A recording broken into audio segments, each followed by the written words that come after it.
welcome. I'm Geeta Mohan and you're watching World Today. Our top focus is the conflict in the Red Sea. The US launched its fourth attack in a week on the Houthi-controlled sites after their vessels were attacked at the Red Sea, causing major disruption in the crucial shipping lanes that are impacting global supplies. Meanwhile, Biden administration has designated the Houthis as a global terrorist group. Here is a report. After the Houthis launched a drone and hit a United States-owned vessel in the Gulf of Aden, the United States retaliated and hit several Houthi-controlled sites in Yemen. This was the fourth time in a week that the United States has attacked the Houthi sites. In our assessment, we hit what we intended to hit with good effects. Again, the objective here was to disrupt and degrade Houthi capabilities to conduct attacks. And we believe that overall, in terms of the scope and the number of strikes that we took, we have degraded their ability to attack. Clearly, they maintained some capability, and we anticipated that after any action, there would likely be some retaliatory strikes. Even as the Houthis continue to remain key targets of the Western forces, they have pledged that they would continue their attacks in solidarity with the Palestinian people. The naval forces will not hesitate to target all sources of threat in the Red and Arabian Sea within the legitimate right to defend Yemen and to continue supporting the oppressed Palestinian people. The Yemeni armed forces affirm that the response to American and British aggression is inevitable and that any new aggression will not remain unpunished.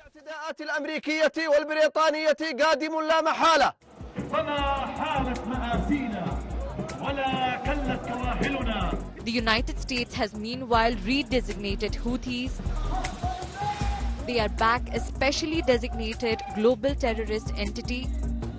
The designation was earlier withdrawn in 2021 when the Biden administration sought an easier passage for aid to enter Yemen. The Secretary of State announced the designation of the Houthis as a specially designated global terrorist, effective February 16th for threatening the security of the United States. Since November, the Houthis have launched numerous missiles and drones towards international merchant ships, as well as U.S. and partner naval vessels defending the safety and security of commercial shipping across the Red Sea. These attacks against international shipping have endangered mariners and disrupted the free flow of commerce and freedom of navigation.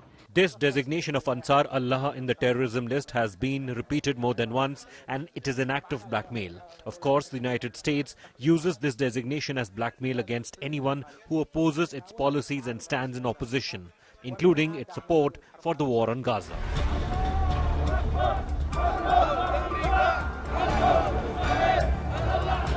Meanwhile, tribals who support the Houthis held demonstrations near the capital Sana'a after the precision strikes carried out by the United States. Attacks by the Iran-backed Houthi militia on ships in the region since November have slowed trade between Asia and Europe and alarmed major powers. Further escalation of the more than 3-month-old war between Israel and Hamas in Gaza. With Maha Shweta Lala, Bureau Report, India Today. That was a report on the situation when it comes to the Houthis, the Red Sea and the Western forces. But there is an India angle to Yemen. There are many Indians who are living in Yemen, around 1,000 is what we're being told, despite a Gazette notification of 2017 by Government of India asking Indians to leave Yemen, and those who wanted to travel were disallowed from traveling into Yemen. There is a special permission that's required to even travel to Yemen from India. But there are Indians who are living there. I'm being joined by one such Indian national, Samuel Jerome, who's joining me in the studio. He's in India right now. Sam, many thanks for joining us here on World Today. The fact that there are still Indians who are there, you're one of them, your family is there, your friends are there. Why did you decide to stay on despite the conflict in Yemen? And what's the situation on the ground? In 2015, when the civil war broke out, sizable number of people did evacuate, and I was one of the key persons during the helping the government of India for Operation Ragat, and we helped all the Indians, most of the Indians to evacuate. But a sizable number stayed back. The reason for people staying back is either they are long-timers, they had job security, And they had assurances from their employers and the government of Yemen that they will be taken care of. And to be honest, the government of Yemen did keep up their promises, and not even, especially in the north, not even a single instance has happened against Indians who had been there. I mean, no targeted incidents has happened against Indians. And it is, and I'm here now for quite a number of months. I'm here. My wife is still there, and I'll be traveling back to Yemen in another couple of weeks. But then the thing is that you need to understand the psyche. Being in Yemen, despite the war, you feel like you are at home. So that is the thing that keeps us going. And another thing is that especially in the medical field that you referred, my wife works for a hospital and she works for a government hospital. And her salaries are being paid. I mean, once in every 3 months they pay their salaries. So still, despite the country being in war, the government pays their salaries. And we stay in their accommodation. And throughout the war, we had been provided free electricity, water. So we did not lack anything. So people who are in some unique places like that, they did stay. Yes.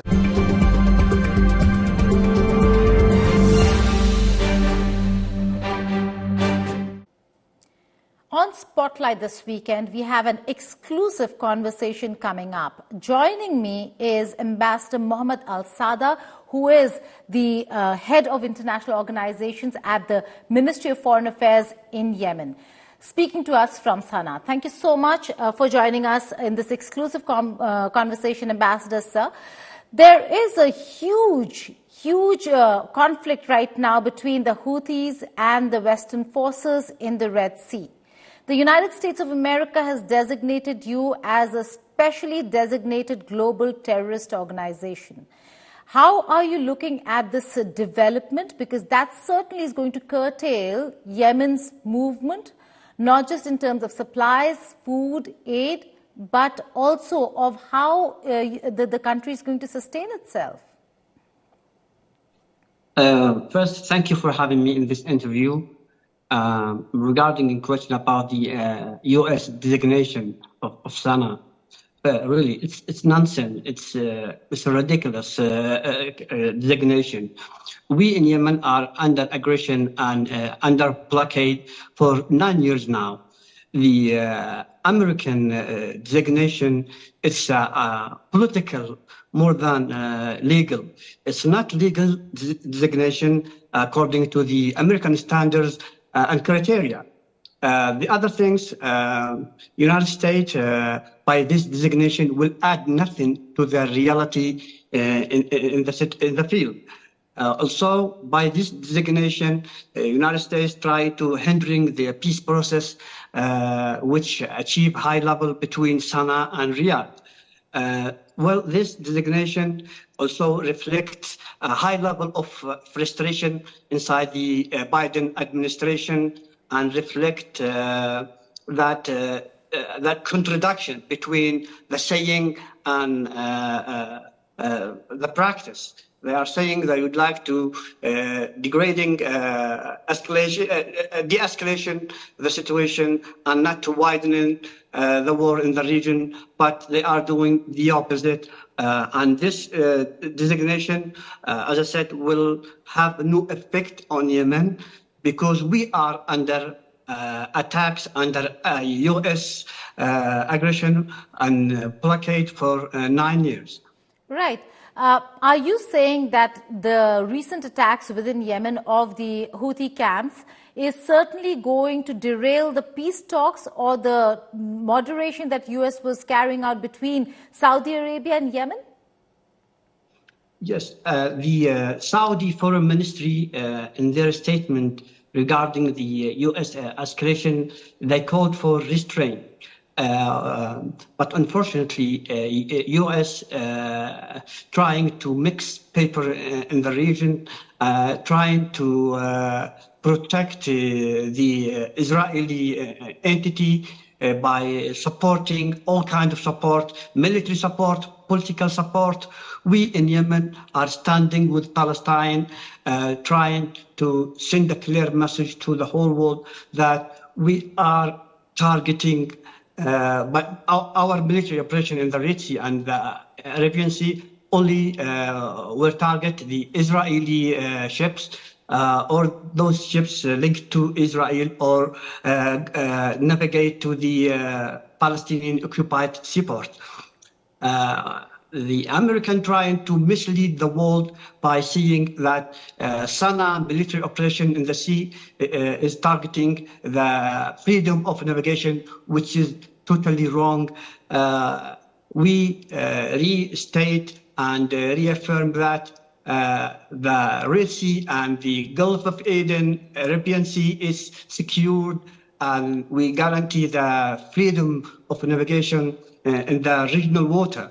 Right. But now the situation is different. We are, as Sana'a official statement, we are now targeting, including the American, British Navy and military presence in the region and their interests as well. Well, that's a massive and a huge statement coming from you, Ambassador, sir. The fact that you're saying that there is this military operation that the Houthi regime is carrying out in the Red Sea, whether it's against Israelis or ships that have other flags but support the cause of Israel, is this a military operation that you will continue despite the pressure on not getting into the war between Israel and Hamas? Well, the situation now is different. At first, we were linked our military operation to the situation and the Israeli aggression and siege on Gaza. But once the U.S. attacked Yemen, and now the situation is totally different. Sana'a will retaliate, will defend their people, will defend their military forces, will respond to the American, British attacks. We will respond. Now we are in a direct war with U.S. and U.K. And despite the de-escalation in Palestine, now we have to retaliate. The American, they are in our region, they are attacking us.